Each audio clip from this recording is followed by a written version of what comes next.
လာပါဒီဗီဒီယိုဖိုင်လေးကိုအရေးဆုံးကြည့်လိုက်ပါနော်ဖြစ်သွားတဲ့နေရာကြတော့ဗာလဲဆိုရင်ဝန်တွင်းမြို့နယ်ထမ်းပင်ကုန်းကဘုံကြီးကျောင်းလို့ပြောတယ်ပေါ့နော်ဘုံကြီးတပါးကနေမှကောင်မလေးမိမဖြူလေးကိုမော်စကူတူးလိုက်တာပေါ့နော်မော်စကူတူးလိုက်ပြီးတော့6လကိုဝင်ရှိတော့သူနဲ့ဖြစ်တာမဟုတ်ဘူးဆိုပြီးတော့သူကပြောတယ်ပေါ့နော်အဲဆိုတော့ဒီဗီဒီယိုဖိုင်လေးကိုအရင်ဆုံးနားထောင်ကြည့်လိုက်အောင်ပေါ့နော်โอเค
โอเค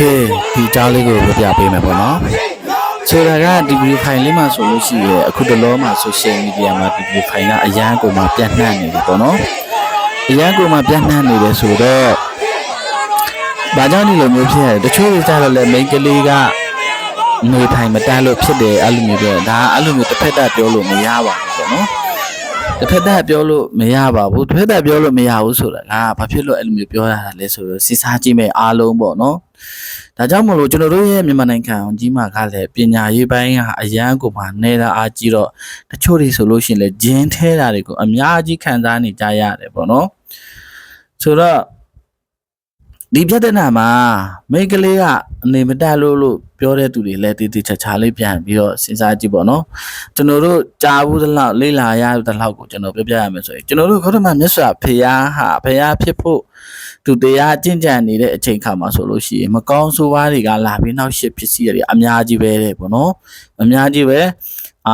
တကယ်ချောလှမိန်းကလေးခန္ဓာကိုယ်တေးလှပလေးတွေတဲ့ဒီလိုမျိုးမိန်းကလေးတွေကလည်းလာရောက်ဖြစ်စီတာပဲပေါ့နော်ဒါကိုဘယ်လိုမျိုးကြီးရှုတာလဲဆိုရင်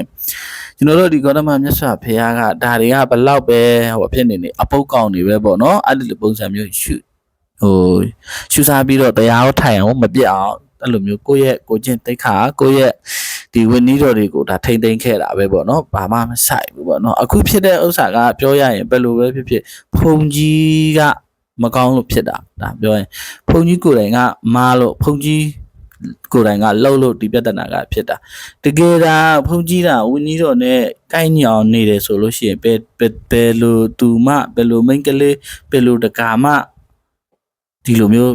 မလုပ်ရဲဘူးပေါ့နော်မလုပ်ဘူးပေါ့ကိုရာမှန်အောင်နေဘုံကြီးတော့မပြောနဲ့ဗျာကျွန်တော်တို့လူတွေတောင်မှကျွန်တော်ပြပြရမယ်ပေါ့နော်ကျွန်တော်တို့လူတွေတောင်မှတချို့မိန်းကလေးတွေဟာတချို့ယောက်ျားလေးပတ်စံနေပါလေရှိတယ်ဥပမာနော်ပတ်စံနေပါလေရှိပြဆုပ်နဲ့နေရတဲ့ယောက်ျားလေးတွေဆိုလို့ရှိရင်ဥပမာအခုဆိုလည်းဖြစ်နေကြတာပဲလीနော်ကျွန်တော်ဗီဒီယိုတစ်ဖိုင်လေးတင်ပေးမယ်ပေါ့နော်ဖြစ်နေကြတာပဲတချို့ယောက်ျားလေးတွေမှာအိမ်အောင်ရှိတယ်ချို့မိန်းမဖြူလေးတွေလာပြီးတော့အဲ့လိုမျိုးကြိုက်တာတွေရှိတယ်ချစ်တာတွေရှိတယ်အဲ့လိုမျိုးတွေဖြစ်တယ်ပေါ့နော်ဒီလိုမျိုးပြောတဲ့ဒီလိုမျိုးဖြစ်လာတဲ့အချိန်ကအဲ့ဒီယောက်ျားလေးကဒါအခွင့်အရေးမပေးဘူးကိုကတာမှန်ကန်နေတယ်တီငိမ့်နေဆိုဘလောက်ပဲတစ်ဖက်လူကကိုရေလာမြောင်းပေးလုံနေသူတို့မလုပ်ရဲဘူးပေါ့နော်နှစ်ခါမပြောရအောင်တစ်ခါပြောတာနဲ့သူတို့နေရနဲ့သူတို့သွားလိုက်တာပဲပေါ့နော်ကျွန်တော်တို့ဆိုရင်ဖုန်းကိုဘလော့သွားတာလောက်ထိတောင်မှဖြစ်ခံပူတယ်ပေါ့နော်မိန်းကလေးတွေတချို့လာပြီးတော့အဲ့လိုမျိုးပေါ့နော်မော်စကူဒူးတဲ့ကိစ္စတွေပါတယ်နဲ့လာပြီးပြောတာတွေရှိတယ်ပေါ့နော်ကိုကသူတို့ရဲ့ဆန်ထကိုကအဲ့လိုမျိုးမလိုက်ရောဘူးအဲ့လိုမျိုးအလိုမလိုက်ဘူးပြောတဲ့အခါဆိုဆဲပြီးတောင်မှကိုဘလော့သွားတာတွေရှိတယ်ပေါ့နော်ဒီသူတို့ရဲ့တောင်းဆိုတဲ့အရာကိုမလိုက်ရောလို့ပေါ့နော်ကျွန်တော်တို့ဒါကိုယ်တိုင်ခံရတယ်ပေါ့နော်အဲ့ဒါကြောင့်မလို့ဒီကိစ္စမှာဖြစ်တာကဘယ်လိုပဲပြောဖုန်ကြီးပဲပေါ့နော် ဘုံကြီးပဲဘုံကြီးမဟုတ်လို့လည်းဒီလိုမျိုးဖြစ်တယ်ပေါ့နော်အနေသားခြောင်လို့နေရတာခြောင်လို့ဒီလိုမျိုးပဲဒီရွာမှာနေနေတာပဲဖြစ်မှာပေါ့နော်ဒါဒီလိုပဲပြောရမှာပဲပေါ့နော်ဒါကြောင့်မလို့အားလုံးတတိထားကြပါပေါ့နော်ဝါမြင်တိုင်းလဲရွှေမဟုတ်ဘူးပေါ့နော်ဒါတွေကိုလည်းဒီစကပုံတွေကအိုးရှေ့တုန်းကလူကြီးတွေပြောခဲ့တယ်ဆိုတာကတကယ်ကိုမှန်တယ်ပေါ့နော်ရှေ့တုန်းကလူကြီးတွေပြောတာကအမှန်တာကဘာဖြစ်လို့လဲဆိုတော့အဲ့ဒီကိုတုန်းကလူကြီးတွေကအကျင့်ကိုကျင့်တိတ်ခါသီလအရန်ကိုမှမြဲတယ်ကိုကျင့်တိတ်ခါသီလကိုတကယ်ကိုခိုင်မြဲတဲ့လူတွေဆိုတော့တကယ်သူတို့ပြောတဲ့ဟာတွေကတကယ်တန်ဖိုးရှိတယ်ပေါ့နော်အခုကတော့သူဟာလားကိုဟာလားဆိုတာတော့မသိရတဲ့ခက်ဖြစ်နေတယ်ပေါ့နော်โอเคဗီဒီယိုလေးရှည်သွားပြီပေါ့နော်နောက်ဗီဒီယိုတွေကြမှာပြန်လဲစုစည်းကြမယ်နော်ဘိုင်ဘိုင်